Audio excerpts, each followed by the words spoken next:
Hello, brothers and sisters of the left-hand path. Welcome back to Plutosophia. Today is Wednesday, December 18th, 2024. I am Dr. Murphey. I hope that you are all staying warm and increasing your strength as we move towards the winter solstice. In this video, I'm going to talk about chakras and this subtle energy system from ancient India. We'll look at the basic information about the chakra energy system, and then we'll go a bit deeper and take a look at it from a occult left-hand path lens, and even look at it through the lens of demonolatry. Let's go over some background information. First of all, what is a chakra? Well, this is an energy center, and there are a plethora of these within the body. However, what I'm going to be focusing on are the 7 primary chakras. These primary chakras run along this kind of prime meridian energy line from the base of the spine up to the crown of the head. And this is known in Sanskrit as the Sushumna Nadi. So a nadi is a pathway that connects the chakras. And the 7 primary chakras run along this, it's kind of the main energy pathway, the Sushumna Nadi. Chakras are focal points of spiritual, metaphysical, or conscious mental energy within the body. They are energy vortices, and this idea, because this is a concept, it's a concept of a energy system. It comes from ancient Indian spiritual texts such as the Vedas. And the chakras have been integrated into various metaphysical modalities in the right-hand path, but also in the left-hand path, but especially in yoga science. So yoga science is, in its dealing with energy and energy manipulation, is incorporating the chakra energy system, this subtle energy system. So not everybody works with the chakras. You don't have to work with the chakras. It's just another modality, another system. But I believe that it is very useful in helping the magician to manipulate and work with their energy. And it can be easily plugged into magic and alchemy. So in looking at the ancient Sanskrit, chakra, it means wheel or disc. And chakras, so we can think of them as these spinning discs of energy, these spinning energy vortices, or spinning energy centers. And each chakra is actually associated with specific physical, mental, emotional, spiritual attributes. Firstly, we're just going to look through the 7 primary chakras that run along the spine from the base of the spine up to the crown. And each chakra vibrates at a specific frequency. It symbolizes unique specific colors and represents distinct aspects of consciousness or spirituality.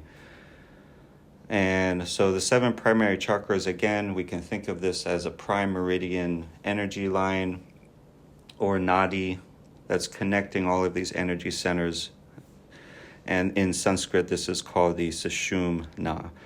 Okay, so we want to begin at the bottom, at the root, at the base of the spine, because as we move up progressively, the frequency of the energy is going to increase. So we want to start at the lower frequency, which would be the root chakra, but also you want to ground yourself before you begin to do any kind of energy work and that includes working with chakras. So if you're already in a highly anxious state or a manic state, you're already dealing with high vibrational energies, but these are very chaotic. So you want to start with a blank slate. You want to ground yourself. Often they'll talk about grounding yourself by walking barefoot through the sand or through the grass, getting out to nature and in touch with nature, right? This is going to ground you, but also working with the root chakra. This chakra is going to ground you to the earth. So it does correspond with the earth element and any kind of demons that are associated with this element. So the root chakra in Sanskrit is called Muladhara. But more commonly it is known as the root chakra. It is located at the base of the spine. Now, it's difficult to describe exactly, or precisely, I should say, precisely where these locations are. But in just giving you kind of a general idea, as you work with them, you'll be able to sense or feel more precisely where they are located at.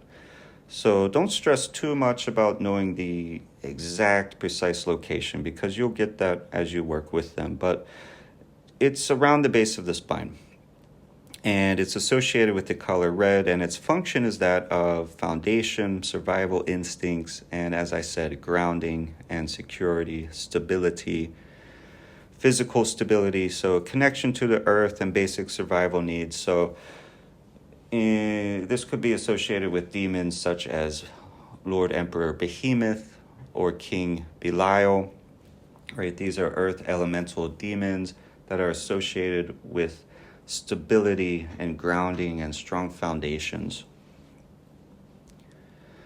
Okay, now as we move up, so we're following this Sushumna Nadi, right? The Nadi, again, is connecting these chakras. And as we move this energy up, just naturally as you're moving up, it's almost like path working, right? But we're moving up to progressively higher frequencies of energy. So as we move up to the second primary chakra, you're going to have a higher vibrational state. So this, in Sanskrit, the second primary chakra moving up is Svadhisthana, more commonly known as the sacral chakra in the West. And this is located in the lower abdomen, around the belly button, but a little bit beneath it. But again, as you work with these energies and get better at it, you will be able to sense precisely where this is located within your body. It is associated with the color of orange and functions with things like creativity, pleasure, emotions, as well as sexuality. So if you're looking to empower yourself with regards to any of these aspects, this is a chakra that you could benefit from working with. It's connected with emotional depth, intimacy, creativity, and vitality. So a lot of interesting things here as regarding emotion and emotional depth. This could connect with Leviathan or Lilith. Okay, pardon me, I just received a call while I was recording this, so I'm trying to figure out exactly where I left off. I was talking about the sacral chakra, color orange. Yeah, okay, I think I mentioned all of its attributes. Oh, yeah, so being connected with Leviathan and Lilith because of the emotional connection, but also there's that creativity and pleasure that's connected here. So I think you could have like water elementals here, but also fire. So you could certainly work with Samael or Satan or Astaroth, whom I view as a fire elemental demon. That's, although not everyone would view her as that, but whatever your system is and whatever your perspective is. And then as we move up to the third primary chakra, we come to Manipura. This is more commonly known as the solar plexus. So the solar plexus is located at the solar plexus. Its color is yellow. It's connected with personal power, self-esteem, confidence, willpower, inner strength, identity, and self-assurance. So this is kind of like your seat of power, especially willpower. So again, this is connecting with Samael, but especially Satan. Satan is a demon of willpower, right? That fiery will, fire of willpower. Okay, and as we move up, we come to Anahata in Sanskrit, or the heart chakra. At the center of the chest, it is green or sometimes pink. It functions with things like love, compassion, but also healing. And its energy is that of emotion, emotional balance, love, gratitude, forgiveness, but also openness. So I think even we could throw in things like receptivity and intuition here.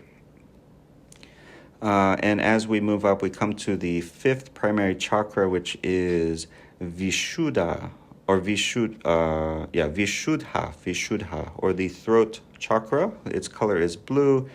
It functions in regards with regarding communication, truth, and self-expression. So when we think of the voice, the literal interpretation is that of what I'm using now to like physically speak to you. But there's also a symbolic meaning to this. And it's just more so of communication. So in thinking of like the occult aspect of this, specifically in the left-hand path, spell casting, where you're taking energy you're working with and you're actually communicating it out to have influence upon the environment, upon others. This is coming through the throat chakra. It is communicated, it connects with communication, truth, self-expression, authenticity, but also listening and openness and receptivity to higher truths and information coming from the higher self. So it's very pragmatic. Whatever you're working with, when you're trying to channel that energy outwardly to have an effect upon the environment or others, that is where the throat chakra comes into play. Okay, and then moving up, right? And remember, the energy is increasing as we move up. At least that frequency is increasing as we come up to the third eye, or the, I have trouble pronouncing this one, the Ajna chakra. This is the third eye chakra between the eyebrows. Its color is indigo. This is one I think that more people are commonly familiar with, even those outside of the occult circles. And, in India, Hindus have the dots at this place because it's signifying their spiritual connection. This chakra is connected with intuition, insight, spiritual awareness, psychic abilities, visualization, mental clarity. So, especially if you're working with demons like Lucifer, you would especially want to be working through here, or working on developing psychic abilities, anything like even remote viewing or any kind of clairvoyance. You're going to be working through the third eye chakra, right? This is the sixth chakra of the primary chakra energy system. You're dealing with a lot of energy here, and so a lot of capability. Okay, and then we move to the final chakra, the crown chakra at the top of the head, the crown of the head. And it corresponds with the colors violet or white. It has a connection to the divine, illumination, enlightenment, spiritual wisdom and knowledge, mystical knowledge, universal consciousness, higher purpose, transcendence, and what have you. Okay, so that's the basic info. Oh, and by the way, yeah, the crown chakra in Sanskrit is, oh, this is a hard one. Sahasrara. Sahasrara. I'm sure that's a terrible pronunciation, but Sahasrara, something like this. You could look it up and learn how to pronounce it, but this is the crown chakra. Okay, so again, not everybody works with the chakras. You don't have to. It's just another system, but a lot of people do work with it. There are a lot of benefits to working with it. And it's just another way, it's another system that gives you access to your body, your subtle body, your mind, your energy. It is another tool, metaphysical tool for dealing with subtle energy systems of the body. So these chakras, right, so these are the 7 primary chakras. But as to how many chakras there actually are, well, there's countless minor chakras. But if you're just starting out, if you're interested in working with chakras, I think you'll be fine with just working with the 7 primary chakras. In any case, if you're working with energy manipulation and moving energy through the pathways of your body, even without knowing it or realizing it, you are already working with these nadis and these chakras. So even just something like simple meditation, if you perform that successfully, you feel the pressure at the third eye chakra. Right? So just naturally, this is, becoming activated.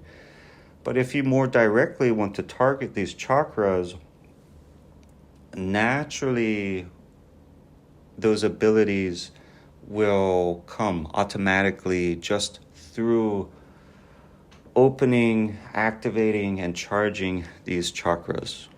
But working with these chakras, it really helps to achieve a balanced flow of energy, which is going to achieve a state of better physical health, better emotional balance, spiritual unfoldment.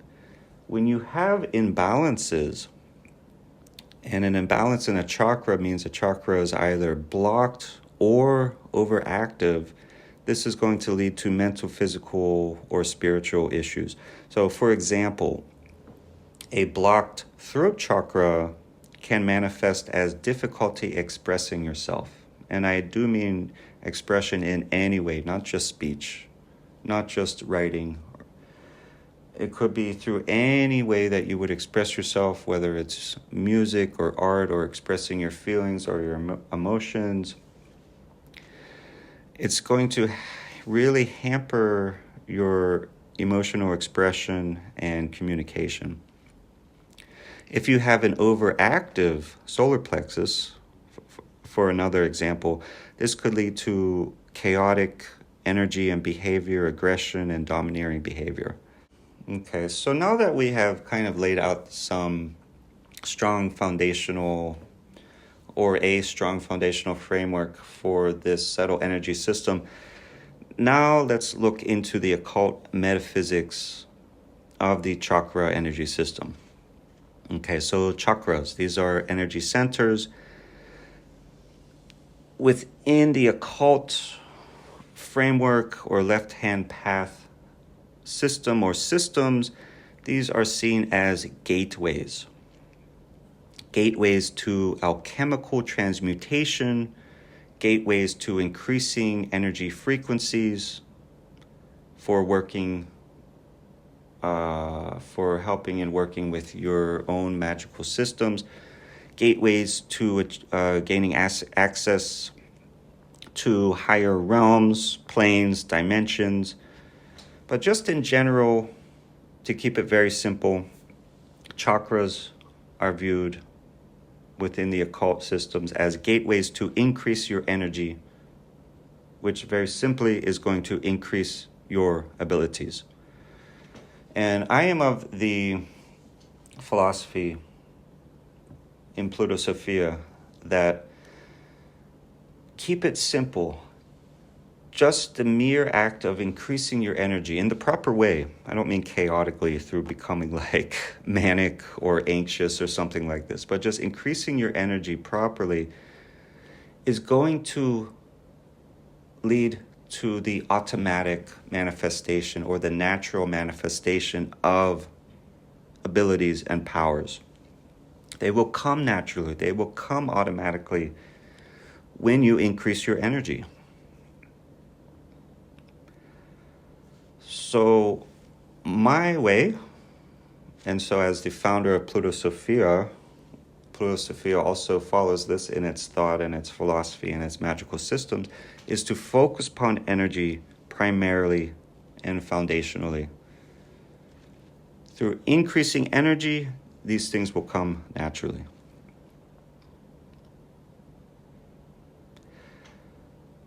Within Plutosophia, chakras are viewed as multi-dimensional portals, gateways and portals to hidden layers of consciousness, to higher planes of existence.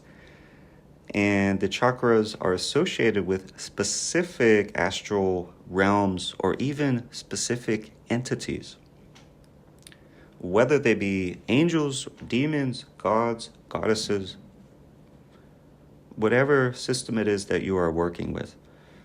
Obviously, within Plutosophia, we are of the left-hand path. We incorporate heavily in our teachings and systems demonolatry. So we associate the chakras with demonic entities. Through activating and aligning the chakras, the magician gains access to other dimensions. They're able to interact with infernal beings, attain familiar spirits, get access to ancestral guides. Okay, now let's go back through each of the chakras again, but this time from a left-hand path perspective, and look at the occult function of each chakra. So starting again at the root chakra, its occult aspect is that still of grounding, but especially with regards to spiritual grounding, with a connection to infernal energies, raw primal energies, right? So you're harnessing earth-based energies or perhaps performing psychic protection, right? So when you're working with the earth elementals and grounding, this is also used not just to ground yourself, calm yourself, relax, reset, what have you, but it's also used for protection. Performing psychic protection, right? If you're engaged in psychic warfare, you definitely need protection and defense. So you need to be working with the root chakra. And it helps you to tap into primal instincts, also ancestral wisdom. Moving up to the sacral chakra, this is the seat of creative and sexual power, but also creation and destruction. Creative magic, sacred sexuality, alchemical transmutation, the flow of life and death, right? You're going to be working through the sacral chakra. The solar plexus connects with personal will, psychic strength. It is your inner fire. It is the occult. Here you find the occult power of transformation. So again, willpower, also courage, influencing reality through intention and manifestation. The heart chakra, right? So here we're in the middle. This is the fourth chakra. It bridges the physical and spiritual realms. Here you find a higher understanding. Things like empathy, also emotional intelligence and wisdom, healing, but also cursing, healing and destroying, spells, curses, alchemy. Moving to the throat chakra is the center of true expression. You're channeling this energy. You're channeling the vibrations that align with things like spells, chants, spoken invocations. This is all finding its power here at the throat chakra. It is a gateway to etheric influence. It strengthens verbal commands, again, incantations, and communication with infernal entities. The third eye chakra, right, we're moving up, we're increasing energy, coming to stronger, higher vibrations, higher frequencies. Here we come to psychic perception, psychic vision. This connects with realms beyond the physical and material. Astral travel, clairvoyance. This is where this begins to manifest. Telepathy, remote viewing, also divination. Here we find more hidden and occult knowledge. And then we come to the crown chakra, which is where we have spiritual illumination, enlightenment, cosmic consciousness, the infinite mind. This is a portal to the divine, whether in the sense of the celestial or the infernal realms. But in Plutosophia, we're taking the left-hand path. So we're dealing with hell, fire, the infernal fire of hell. Here you can receive spiritual downloads, experience mystical experiences, infernal illumination. The serpent in the garden, that is Satan, that is Lucifer, that is Leviathan, that is also Behemoth.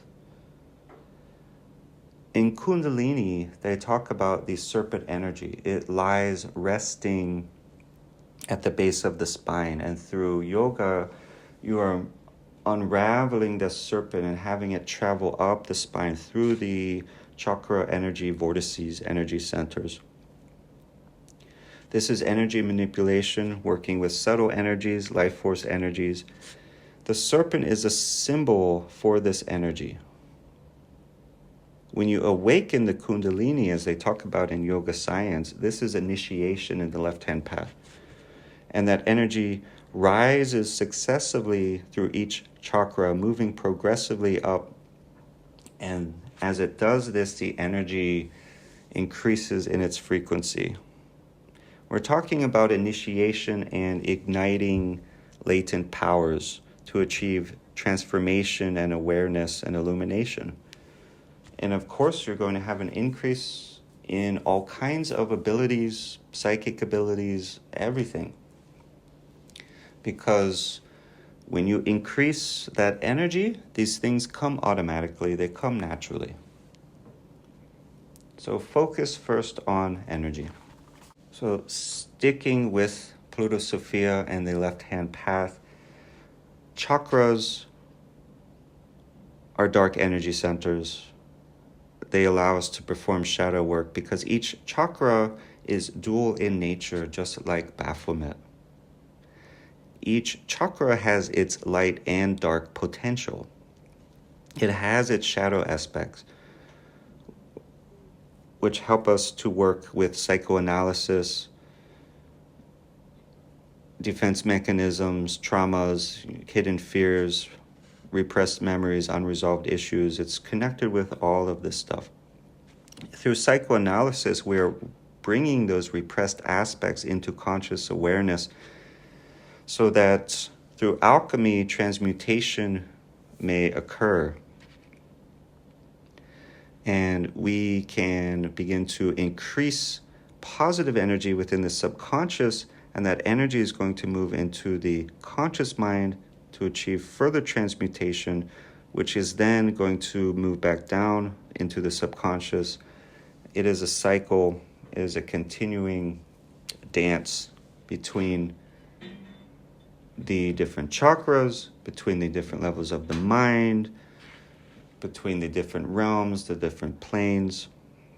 So again, coming back to when you have a blocked, right, we talked about a blocked throat chakra before, right? So this would connect with suppressed truths. A blocked heart chakra would connect with past emotional wounds. All right, let's cover quickly some magical practices for working with the chakras and increasing the power there. So you could do invocation rituals, working with associated demons to increase the energy of each chakra. So for example, Queen Lilith, you could work with her for sacral chakra work. You could also work with sigil magic. This is something that can easily be incorporated into chakra energy work. Create and use sigils that resonate with each chakra to amplify energy flow there.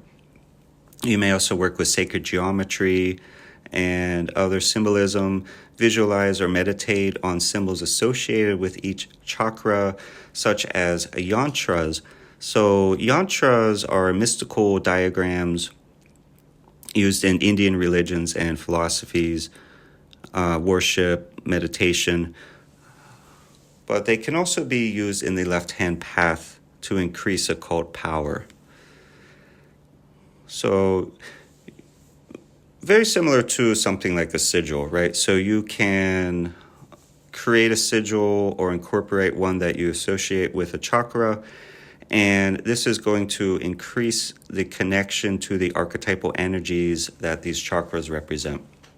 Regarding alchemy and transmutation through the chakras, we view the chakras as alchemical centers containing raw spiritual energy that can be transmuted and then through magic directed, channeled, focused, what have you. So for example, the solar plexus chakra is connected with transformation of willpower. So working with this is going to lead to action. Working with the third eye chakra is going to connect us with intuition, which is going to lead to increased insight. And remember always Baphomet, that duality, Hermeticism, the principle of gender. We must always work to merge and balance the masculine and feminine energies, even within the chakras. Right? Each chakra has a light and dark aspect. It also has a masculine and feminine aspect. So working with this in mind is going to lead to inner balance and spiritual evolution. Light and dark, order and chaos, male and female, sun and moon, etc., etc. Opening the inner senses through chakra activation. So the chakras correspond with our inner senses, such as clairvoyance, clairaudience, clairsentience. Within the left-hand path, within the occult sciences and Plutosophia, chakras are gateways, they are portals. So through working with the chakras, if you choose to work with this subtle energy system, it's going to help you perceive energies and dimensions and realms beyond the material plane. You're going to gain access to infernal wisdom, infernal entities, and just naturally, through balancing this energy, through increasing it and connecting with it, you will come to understand the occult structure of reality, the infernal metaphysical structure of the cosmos. Okay, now to get into the interesting stuff. Demonolatry. Demonolatry is its own system. Chakras are their own system, but they can be brought together, right? It's a simple matter to incorporate demonolatry into the chakra subtle energy system. Again, chakras are gateways, portals. Within demonolatry, chakras are gateways to demons. That is what the magician is interested in within the realm of demonolatry. The infernal realms, infernal energies, infernal entities, connecting and working with the demons. So at the root chakra, this could connect with King Belial. You're working with King Belial through this chakra for grounding, survival, have mastery over the physical plane. King Belial himself is here representing independence, earthly foundations, strengthening your resilience, increasing your autonomy and sovereignty, helping you with practical things and practical grounding in the material world, increasing your stability, your self-sufficiency.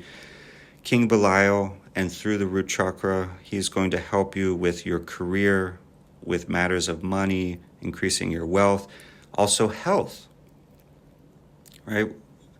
The demonolator or demonolatress works with King Belial not just for wealth and riches and money, success and prosperity, but also health, because that is the physical body. So if you want to heal, you want to grow stronger, you work with a demon such as King Belial, and you work through the root chakra. Also, calmness, relaxation, right? If you're trying to get rid of stress, you're trying to relax, this is also very physical. So you're also, again, working through this chakra, grounding yourself, working with King Belial to help stabilize your physical body. And of course, mind will follow the body. And spirit, soul will follow the mind, which follows the body. All is connected. Moving to the sacral chakra, we could work with a demon such as Asmodeus to increase our creativity, passion, and sexuality. Asmodeus, of course, connecting with lust, corresponding with desire and pleasure. Through working with a demon such as Asmodeus through the sacral chakra, you're mastering your passion, your creativity, even your sensuality, increasing your pleasure, self-expression, channeling your desire constructively. You're transforming raw impulse into inspired creation here. Increasing the frequency, we move into the solar plexus chakra. The solar plexus chakra is the center of our personal power and will. It could connect with demons such as Belphegor, Samael, but most especially Lord Emperor Satan. So with Belphegor, we have a demon that can help to reveal the hidden potential that lies within challenges. Belphegor helps us to overcome inertia, to increase our motivation, to increase innovation. He teaches that it is important in order to increase our motivation to tie it together with our desires. And then using those desires and things we desire that give us pleasure, using those things to increase our motivation. He also offers creative solutions. So it's not just about motivation in general, but about being efficient. So in learning to become more efficient and more innovative, this is also another trick to increase motivation.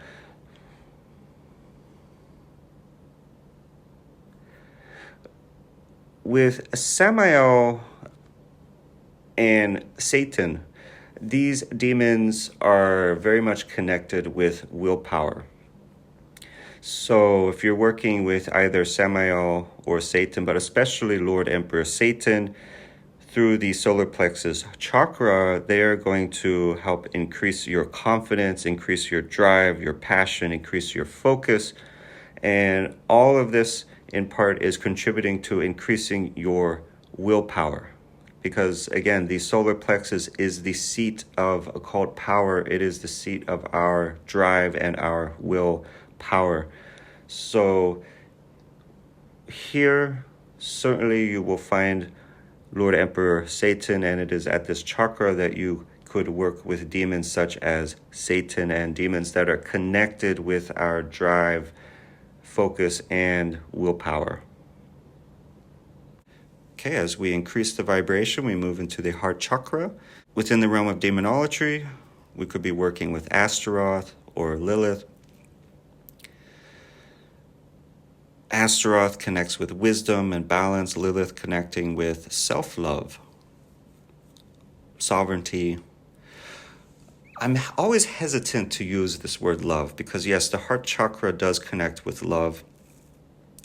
Just because of, I want to say, a negative connotation. Of course, this love, it's a positive connotation, but you know what I mean. Like, it's such a taboo term that's just thrown around ad nauseum within the right-hand path and New Age metaphysics. And it's all about, love and gratitude. It's, so it's really tainted, this term. But within the left-hand path, of course, love is powerful. Love. We do things out of love. You have a hobby because it's something you love to do. And having self-love. The magician in the left-hand path is seeking to become a living God so that they can love existence more, love themselves more. But yes, through the heart chakra, you're working with this love energy. Through Lilith, you're working on developing self-love to know your power and to achieve sovereignty. Okay, as we move up into the throat chakra, this could connect with Baal or Duke, or I should say, as I view in Plutosophia, Duchess, Agares. Some view Agares as a male. That's fine. That's personal. This is connecting with expression, communication. Baal, in particular, with persuasive speech, having a command over language, amplifying your voice. Not just like literally, physically, but the power of your communication as it pertains to spell casting and invocations. Duchess Agares teaches language. She's going to help with increasing your expression, releasing repressed thoughts, increasing honesty. As we increase the vibration and move to the third eye chakra, demons that we may work with here include King Paimon or Azazel, that can help lead the magician, alchemist to increased insight, intuition, psychic vision. King Paimon connects with hidden knowledge and occult wisdom. He can help to increase clairvoyance, spiritual perception. Paimon can also unlock doors, reveal hidden paths to mystical occult knowledge. Azazel corresponds with revelation, forbidden knowledge, shadow work, increasing psychic ability, and also revealing hidden truths, right? Azazel, we did a very long video on this a while back. Azazel is connected very strongly with hidden, forbidden knowledge. So, of course, working with Azazel is going to help the magician, the alchemist, achieve profound revelation. Okay, and then we come to the seventh primary chakra, that of the crown chakra.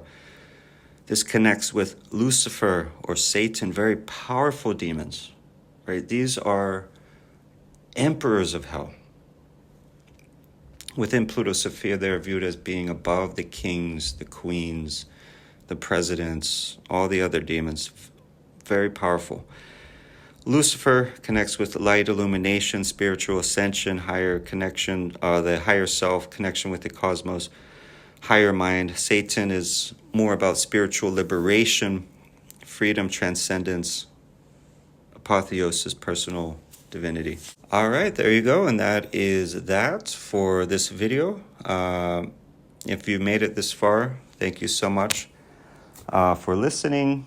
And remember, our website is up at plutosophia.com. So you can learn more about us there if you're interested in any of our free services. All the information about how to contact us about that is also there.